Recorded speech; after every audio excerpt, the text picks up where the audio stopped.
Hi, and welcome to episode 3 of Being Das Season 2. And that's all we need to say about that, eh? That's it. Hopefully you watched the first 2 episodes. We're not going to do a long spiel introducing ourselves, but it's glad you've joined us. Yeah. I'm Joseph, this is Doug, and we're actually here in this lovely recording studio at the Alex Ferguson Library at the Caledonian University, which is a great we find we didn't know about. So yeah, we've been recording in here for the last 2 episodes and going forward. Yeah. So Hopefully the audio quality is a little bit better than our previous makeshift. So just wanted to give them a wee shout out. Thanks very much for providing these facilities. Yeah. So we are still talking about the 1001 days. This episode was mostly meant to be year 1 to year 2. But we just want to quickly cover a couple of things that we ran out of time to cover on the last episode. But that also, it still falls into the year 1 to year 2. And even though we've delineated it year 1 and year 2, timelines with kids shift and move. It's not like a fixed thing. So that's what we'll go with anyway. Yeah. So we're going to talk about teething. And this fun time. Yeah. Personally, this was one of the hardest points in my parenting life so far. We really struggled with it. And kids will start teething at all different ages. Mostly around 6 months, they'll start getting their teeth break through their gums. They will end up with some of the signs will be sore gums. They'll have a bit of a higher temperature. They'll have red cheeks. Nappy rash. Yeah, they'll also develop nappy rash, and there'll be a lot of dribbling and chewing things.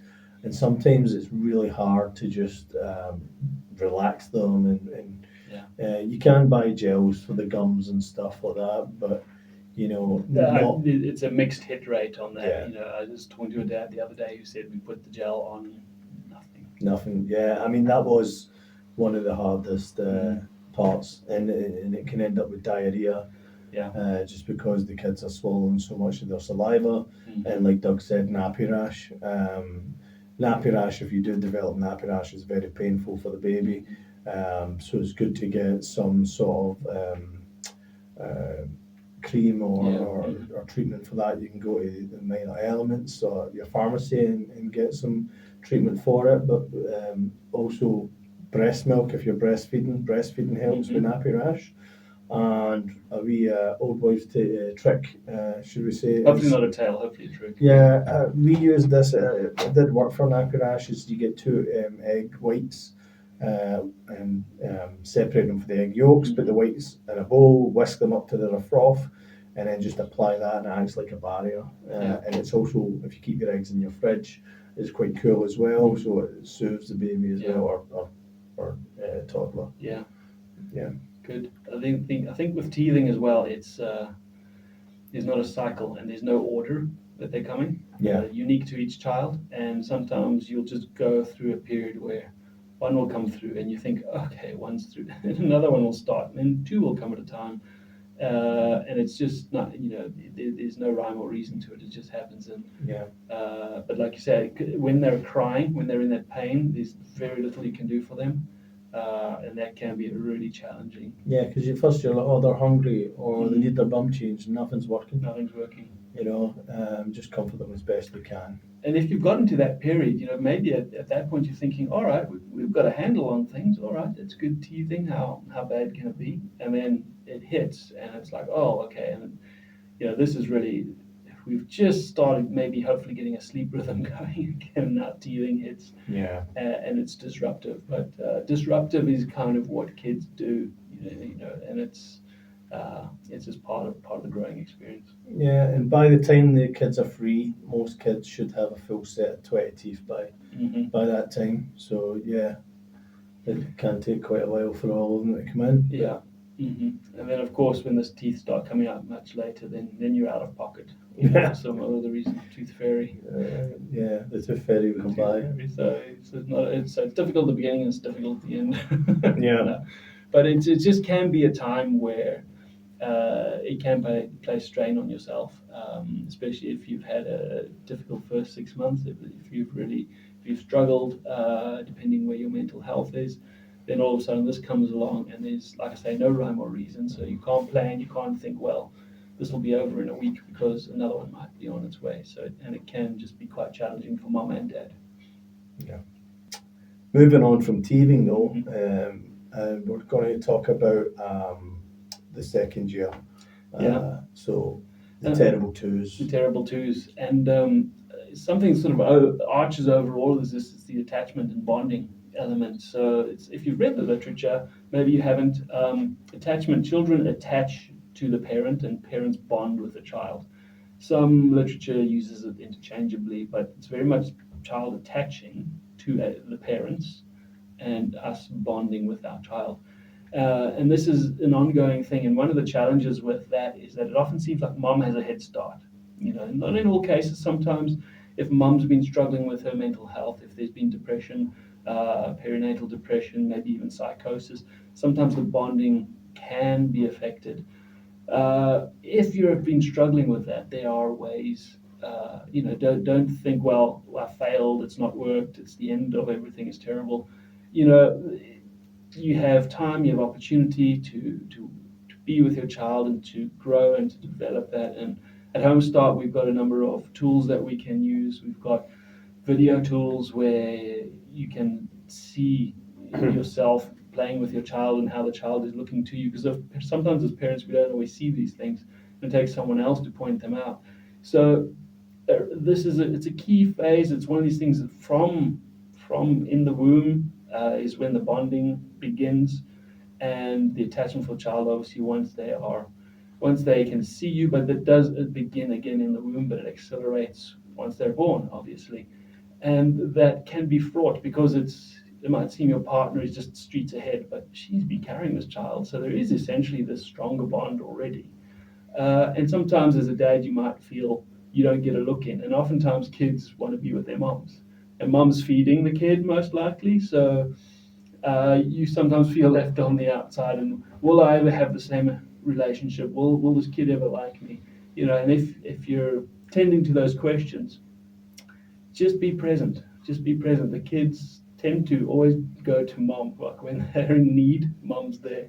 But it can be difficult when you see your partner who has a better connection with the child than you do. And it's not about you, it's just the fact that the start has been primarily between the two of them. So it's something to bear in mind. It can be stressful, if you're prone to thinking negatively about things, it is something that could trigger you. But please persevere, stick with it, just engage your child in your own personal way, because that's what the kid wants. They want you. They don't need a clone of someone else. They want you. Yeah, definitely. And and the bonding part, when they are at that age and they're walking, causing a wee bit of mischief and stuff. Man, it's a great opportunity to bond, but you've also kind of got to all right, where's the boundaries? We used to love the rough play. Yeah. When they were that age, I loved that age, 2 and 3. But what was your memories of having a 2-year-old? If you can remember that. I thought the terrible twos, if we want to give it a name, sort of arrived towards the end of year 1. It was, hang on a minute, this is a bit soon. A couple of incidences point out. I remember we'd gone into a toy shop, and it was one of those times. It was like, look, we're not getting anything. We're going to leave. And my son had a complete meltdown on the threshold of the shop, on his back, screaming, shouting, and it was. I know, as parents, when that first happens in public, you just think, everyone's seeing this, everyone's watching me, and they're probably judging me, judging my child and everything. But for me, the thing was it's the learning point for my son, that every time you go into a toy shop, it doesn't mean you have to get something. Yeah. My kids weren't short of toys. They are things called grandparents, and they normally buy a lot of toys. So it wasn't like he's being denied, he didn't have any toys, but it was just a case of learning you just don't get something every time you go to a toy shop. So a lot of those interactions where they're pushing it. They're pushing your boundaries because they're pushing their boundaries. And I think for me, a little bit is you go with it a little bit because you think, well, you're only 2, but what does that mean? At 2 years old, they're learning their boundaries. They're finding out about themselves, who they are, what authority they have, and how much can they get away with. And I think that's a natural process. Yeah. And how you manage that, because you want to start giving your children responsibility, and I mean, we're talking to 2-year-olds, so it's not like go wash the dishes, kind of thing, and do your chores. But they're finding their own limits, and you're saying to them, okay, well, why can't you run into the street? Well, because there's a car coming, and you don't know what's going to happen, and this is going to be a very bad experience if you run into the street. So we're not trying to stop your fun, we're trying to protect you. And I find for the most part, the problem is at 2, they're still not that reasonable. And so, I'm thinking maybe at a later stage talking about the cars and stuff, because you're still sort of holding their hands and everything. So I'm thinking probably later on, but that start the terrible 2s of pushing boundaries and finding out what's going on. And it's easy now to look back and go, well, it's them finding out themselves. It's great. It's what you want your kids to do. But at the time, it's like, stop pushing my buttons, child.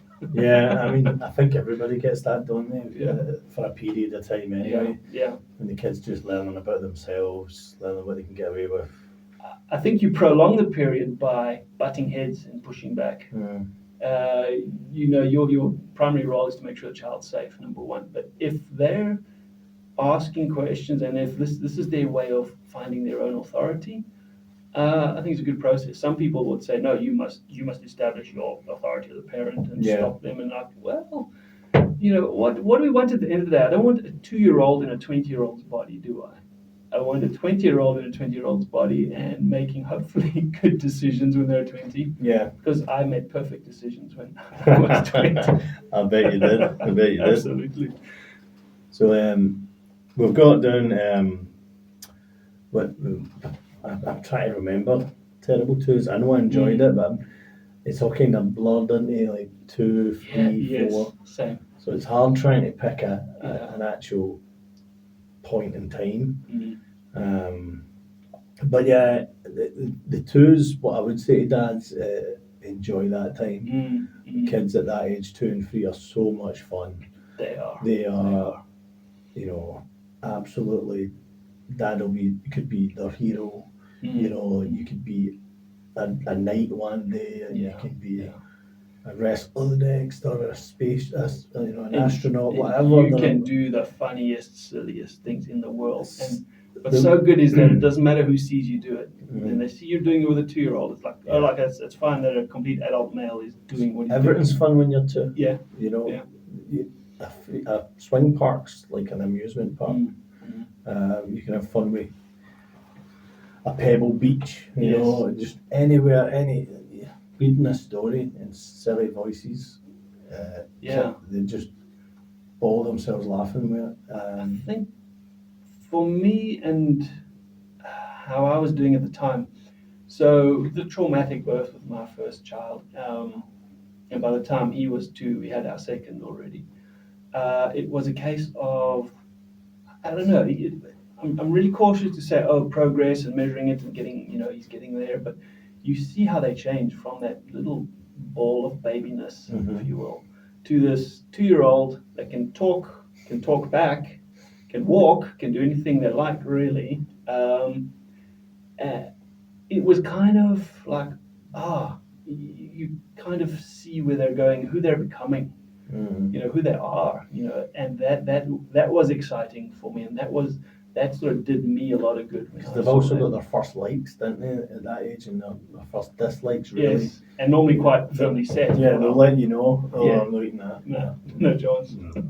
Or, I must admit, my oldest daughter was really quite well behaved. We didn't get any really, back chat in the sense that going into a shop and she'd wanting something. But when she was that age, our favourite TV show was The Muppets. Right. And it was like the old Muppets, like the Muppets Take Manhattan. like yes, the I think 70s it's or my favourite 80s or Muppets whatever, movie. whatever year it was made. It was old. She loved it. And we went into the Disney shop and we said, "You're not getting anything. We're not buying anything. We're just looking." And she's seen a Fozzie Bear and a Gonzo. I had a Fozzie Bear. And she just bear hugged the two of them, and she just walked about the shop, and we could not get the wee tiny thing this size, just marching about the Disney shop. She didn't ask for it. She didn't. Yeah. But there was no way we were getting them. Them back. She just basically said, "This is how it's going down." And that was the only time I can remember her doing that. And we were just like, "Look, she doesn't do it a lot. Let's just get her them." So we got the two bells for the two characters for it. She ended up with a whole collection. Do you realise that maybe she's gonna see? She knows about that, right? Yeah. Okay, all right. Yeah. Just be careful what you put in. Put on the internet. Your kids will come back to bite you later. You said you did that. Yeah, she just picked them marks off with them. Oh, that's cool. It's almost a bit of shoplifting going on with a 2-year-old. Yeah. But yeah, I mean, it is hard to remember back now, looking on, to pick out certain days and memories. But I do remember it as a whole being mostly fun. Yeah. And at that point, I was a stay-at-home dad. Mm-hmm. I was working part-time, so I was spending most of my time with my oldest daughter. We didn't have our second daughter at that point. So it was just me and her for most days. So we just had lots of fun, and that's what I would say to guys. And regardless of your time frame, if you have little time or if you have a lot of time with your kids, make it as fun as you can make it. I hold on to those memories dearly, and I'm pretty sure my daughter enjoys what she can remember of that time. So we used to go.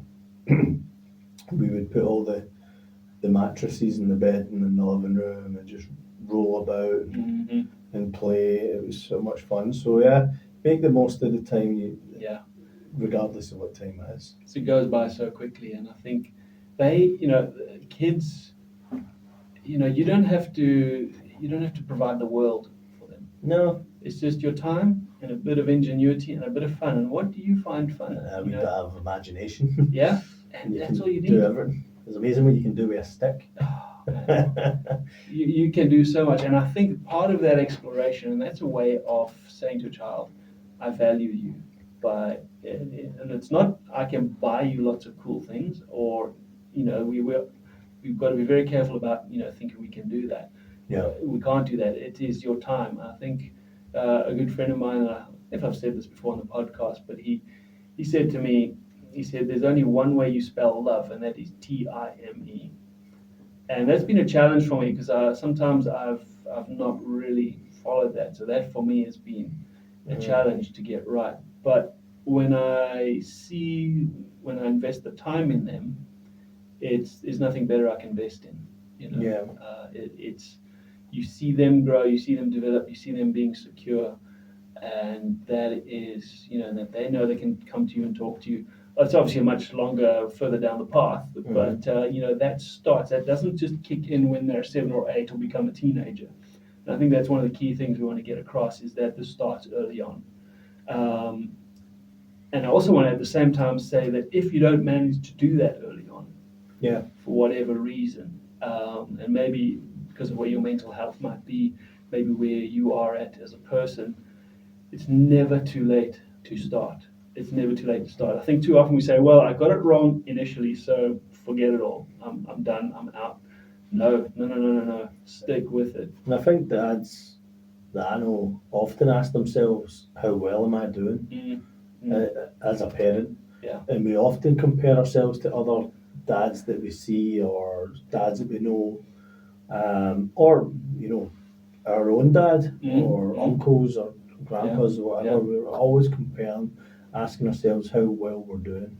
And time will tell, really. At the end of the day, time will tell. But at the moment, or at that moment when my kid was 2 and the fun we were having, and if I was to ask myself how well do I think I was doing at that point in time, I'd say, I think I'm doing all right. I'm a stay-at-home dad. I'm in charge of this kid most of the time, and she's doing well. She's hitting all our milestones.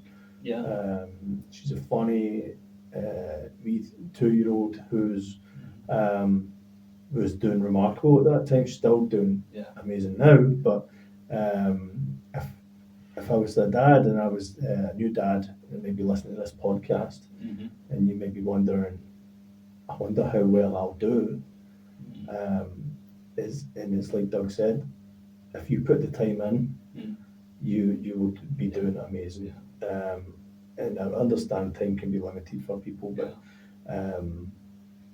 time is definitely the key. Yeah, and we talk about, we say about the time will tell, eventually, and you can see along the way, when they respond, how they respond. Yeah.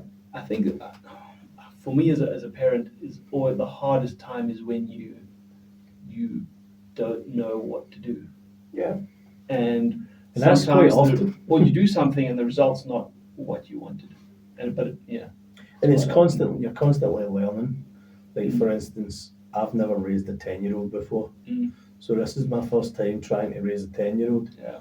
My 10-year-old's never had a dad raise a 10-year-old before, so it's a first time for her as well, and she'll be changing and as a person, and I'll be trying to adjust my parenting to accommodate her. So I won't get everything right. I never got everything right in the past. Yeah. I'll make mistakes going forward. We will all make mistakes. As long as we get the big ones right, and listen to our kids, no matter what the issue is, no matter how big it is or small it is to us, because it actually might be a big deal to them. Yeah.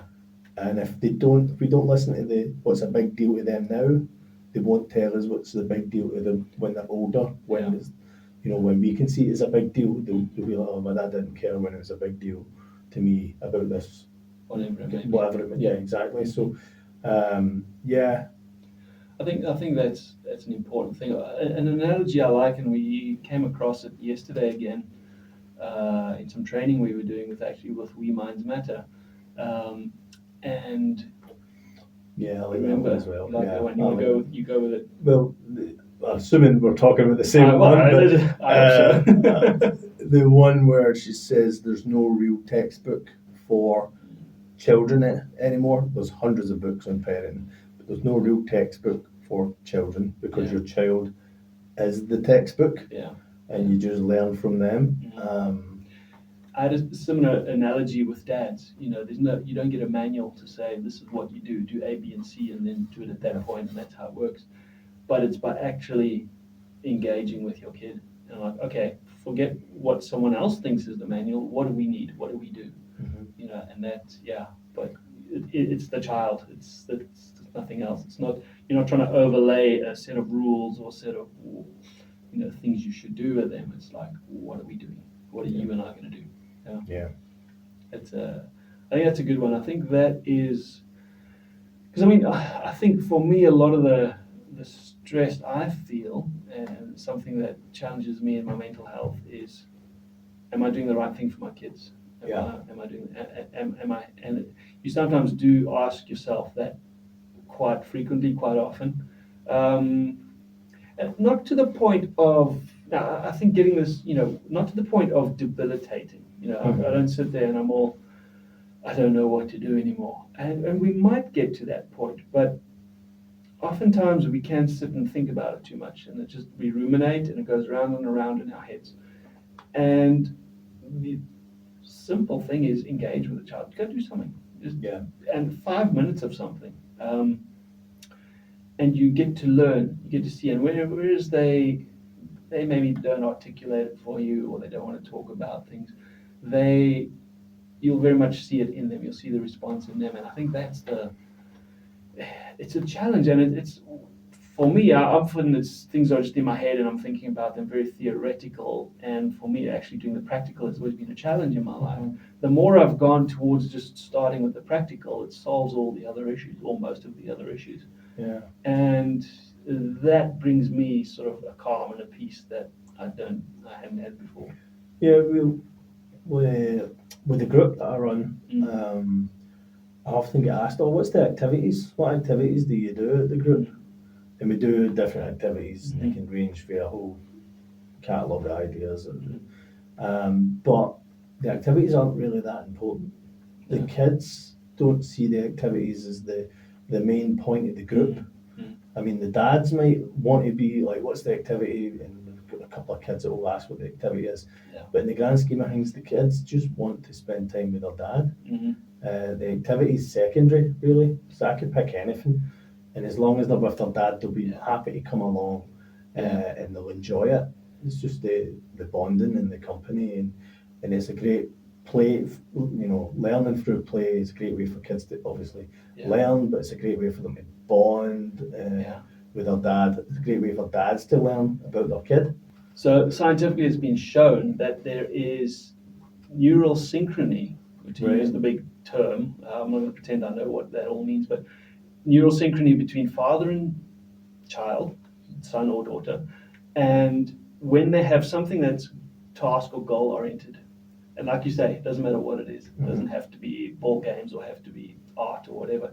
But when they're together and then they're working towards this, there's this connection. And it's been through imaging technology they've been able to show how that... Now, it works with moms, so we're not saying this is an exclusive dad thing. Yeah. But there is a slight difference, and it's saying it's actually quite profound. So they've measured it. But again, we don't need science to show us something new. It does confirm what we knew all along, was doing things together. And if a simple goal, whether you're building a Duplo house or doing a painting or doing a drawing or climbing that hill or putting this kite together and going to fly it, by doing that together, you're building that up, and it's natural and it's good. I think we get so distracted we don't do enough of that anymore. Yeah, definitely. And I think if we look back at our own experience, well, if I look back at my own experience with my dad, my best memories were when we were doing something together. I mean, we didn't do hobbies together. It was mostly working on his car, Right.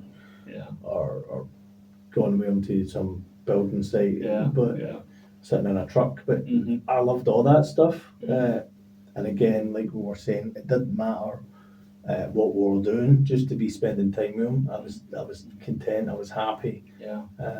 It was a bit of headspace, I guess. Not that I was thinking about headspace back then, but no, it was nice. It was really nice, and that's what I'm trying to recreate with my kids.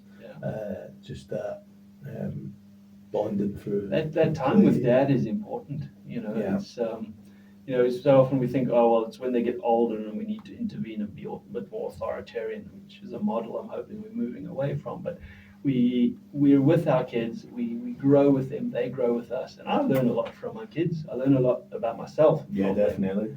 And that, I think that's important, because if I had to shut that off and say, well, I'm not going to learn anything about, they need to learn. I'm just the adult. We miss out on an important part of life. I learn from them, they learn from me, and we do life together, and that is ultimately the goal, really. And dads to be, you've got all that to look forward to. Yeah. And if you're listening to this, then you're already a step ahead. You don't need to figure it out on your own. You kind of have a plan now. Exactly. Where to go and what you're thinking about what kind of dad you want to be already. You're not even a dad yet, if you're listening to this before your kid's born. So yeah, I think especially the attention that's on mental health just now, keep that in mind. If you're struggling at all with anything, or bonding with your child, or the times you're not available, or whatever your circumstances are, the important thing is to reach out and speak to someone. I think so. We have this tendency to bottle it up, and we've just seen too many times guys have said, I wish I'd talked about it sooner. Yeah. So don't waste that time in between. Yeah. Don't think you have to pay dues and it's a punishment or whatever. Just get through it and get to what you need. Yeah. And thanks for listening to another episode of Being Da.